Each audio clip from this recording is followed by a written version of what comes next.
trying to start up is going to be a bit of a pain as well. Oh yeah, yeah. All right, so this right here is a Tecumseh snowblower engine. That obviously there's this oil fitting is cracked, and from our first run we got oil on the outside of it. So what we're going to do is we're going to drain this out, and we're going to put windshield washer fluid in there instead, and we're going to destroy the engine that way. I would have expected it to be a lot harder than that, because I know for a fact this hasn't been taken off in years. Oh, okay. This engine is 46 years old, by the way. It's been abused, but it still runs, even though the carburetor's shot on it. Well, wow, that's going to be slow. That is bad oil. How long? When's the last time they changed the oil? I don't know. That looks like years. This is after I've added some too, and boy, is that slow. That is sludge. That's straight up sludge. That's... Yeah, there's a dead spider inside this round bottom flask, by the way. And now it's submerged in oil. Yeah, it's joining the dinosaurs right now. Alright. I recently got this. Someone I know gave me this engine with the intent to destroy it. Out there, you know who you are. And I have no idea when this thing had an oil change last. It looks like it's been a while, and now granted it's cold out here, and it's been in the negative 20s for the past week and a half, give or take, but today it actually warmed up to about 36 degrees above zero. These are ratcheting wrenches, by the way, but the table is too close to this thing, so I can't use that feature, but oh well.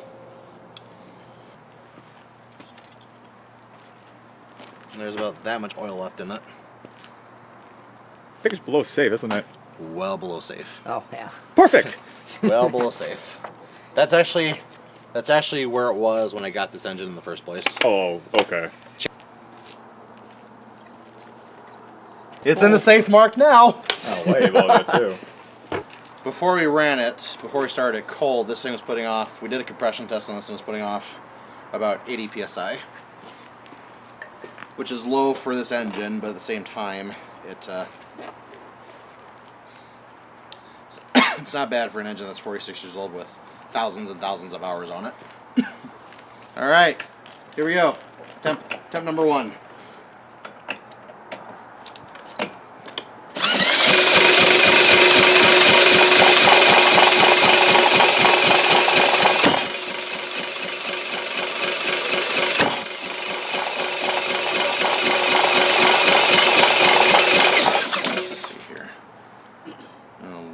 Fuel just a little bit.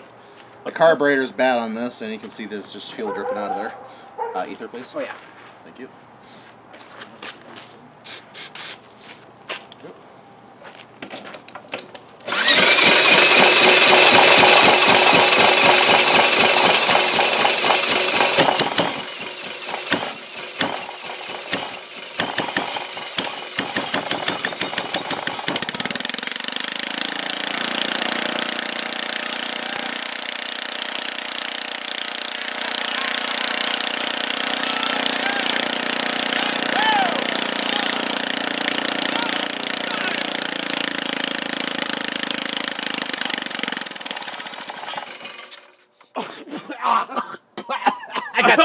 I got some of it in my mouth. Oh, really? Yeah, it's nasty. Oh my goodness, it looks so gross. You should put a camera over there to see how nasty it looks. Yeah, look at that. See all that nasty sludge on the side there? Mixing in. Oh, yeah. That windshield wiper fluid just leaking out. The carburetor, that's fuel. Well, it's not really leaking out now. There's a bunch over here. Yeah. Oh, yeah.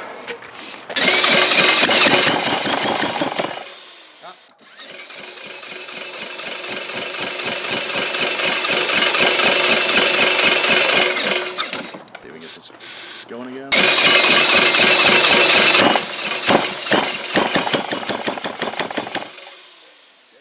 That's what causes the knock.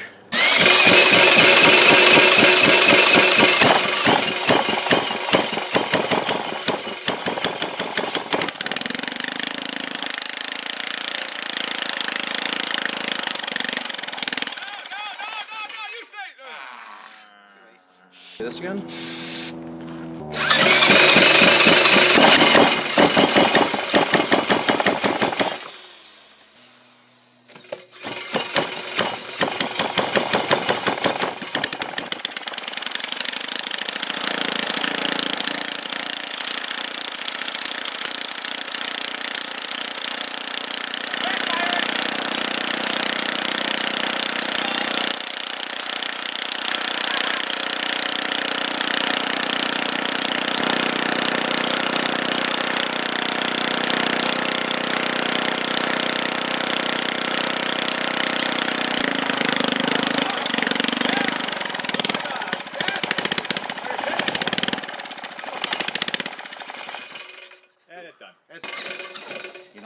What? I'm seeing exhaust gases come out of here.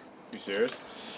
Let's do, before we continue, I'm gonna shut the gas off. I'll probably take the oil cap off to see if it's blowing anything out. Oh my gosh! Look at that! Oh, that's all sludged up. Look at that. That looks like a mix of gas and brake fluid. And windshield fluid. I'm gonna bring that up to the camera so they can see it. Ew, it's so creamy. Look at that. Look at that, guys. No, can't really see it well on camera, but that's like a white milk. That's what it looks like. A white, dank colored milk. Dank. Dank memes. I actually can see exhaust gases come out of here, so you know what? Let's take the oil cap off and see if it actually blows out. I mean, why not? Actually, I have a better idea. Alright. I'm gonna get the compression test kit. I'm gonna do a compression test on this. Alright. Fun. You see that in your engine, you're in trouble.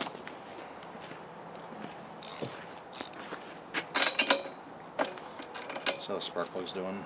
Check the condition of the spark plug here. If it's milky, it's probably done. Well, the milk won't get in the cylinder. It's still dry. It's still bone dry, so that's good.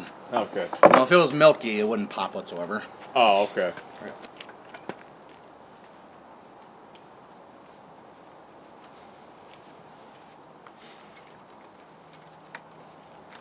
Alright, I'll take that.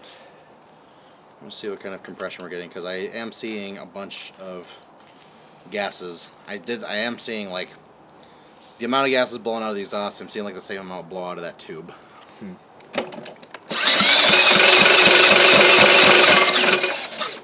We're at 75 psi. I went lower at this time. Actually, no, 85 psi. Is that good? That's good, actually. Yeah. Yeah, for this, so it still has compression, which is a good thing.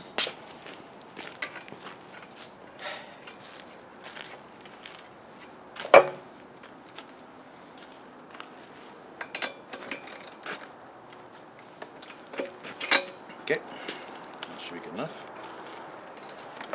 All right.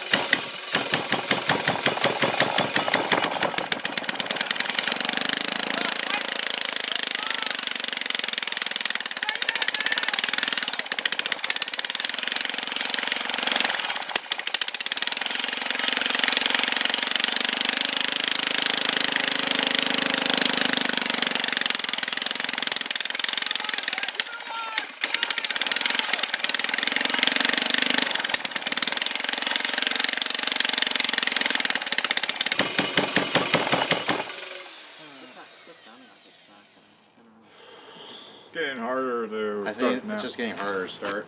Yeah. And I'm going to call it here. I'm going to say the engine's shot. Yeah. Let's save this for future projects.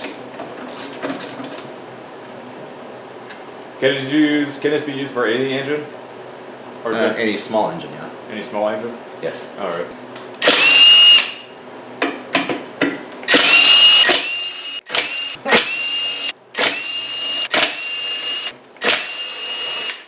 I feel like they need further. There we go.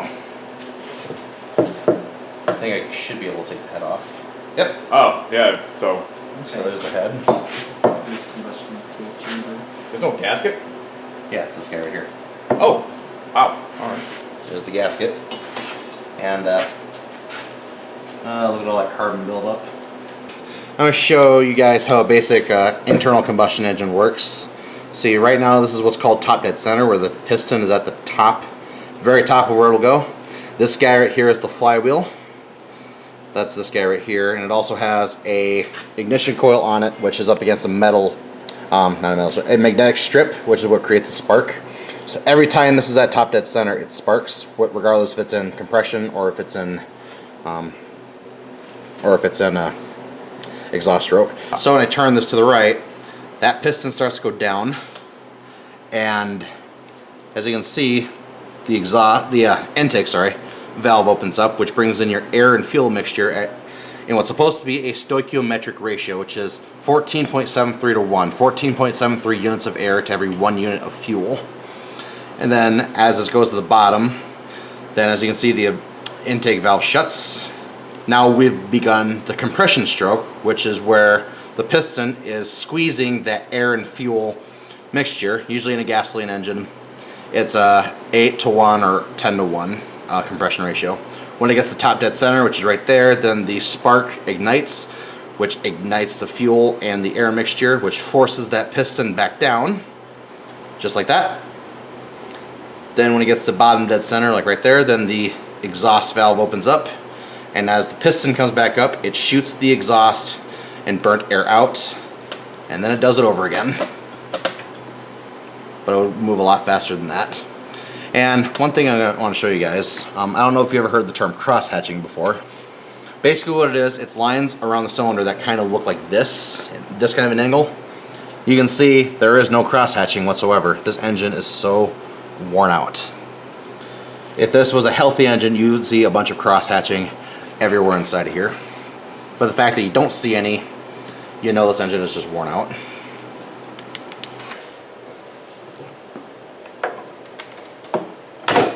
There we go. Whoa!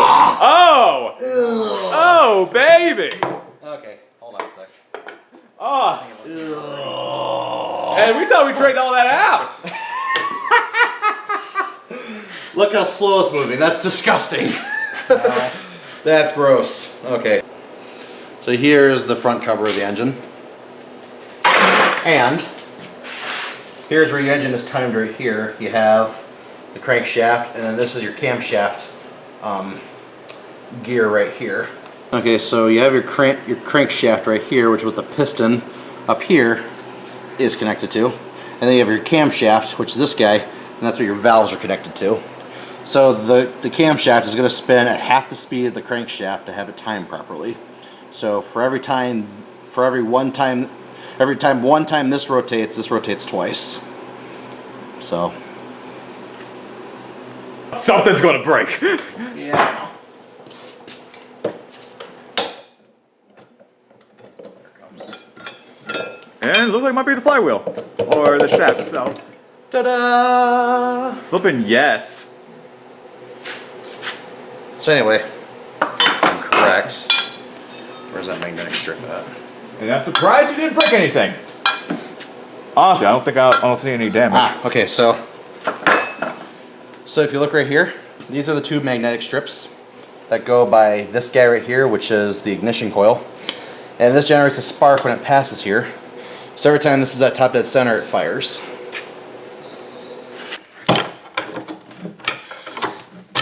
Oh! There we go. So there's the camshaft, ladies and gentlemen. So this one is the intake, and this one is the exhaust. So these are not too bad, but they're not in the best shape either. Alright, so, ooh. So here's the bearing cap. Oh. I'm going to break this off quick.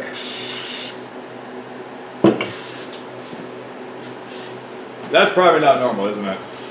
Nope. Alright, so that bearing surface is supposed to be completely smooth. Look at all that scoring on it. All the scoring, whatever you want to call it. So this it's kind of bright with light. I'm trying to. Well, now you can see it better. There you go. Yeah, there you go. So there you go. Yep. So yeah, the bearings are definitely shot. That's all that sludgy material. That's a lot of that's bearing material. Okay, here it comes. All right. Oh, there's the nice, lovely looking piston. I would have thought the piston rings would have been more black. It actually doesn't look too bad. But ooh, a brake clean I sprayed in there. Can I clean this up? Again, the bearing surface on this is just completely destroyed. Usually you can tell if it's bad or not if these things are kind of rough. Mm. But they are a little bit rough. So there's definitely some scoring. There's definitely some scraping on the piston crown here. That's definitely not good. So you see those lines going up and down. See it on the camera? Yeah, I think you should see it. Yeah. Okay. So it's definitely not a good sign right there. See the crankshaft. Here's the crankshaft. The bearing journal on the crankshaft is scored up as well as these bearing surfaces over here. Not good. Alright, so this is the teardown of the engine. Alright, so destroyed bearings, that's what's the cause of this engine going under, although we did that on purpose. Yeah. So hey, hope you guys enjoyed this video. Be sure you give it a thumbs up if you did. And see you guys in the next video whenever I get around to it.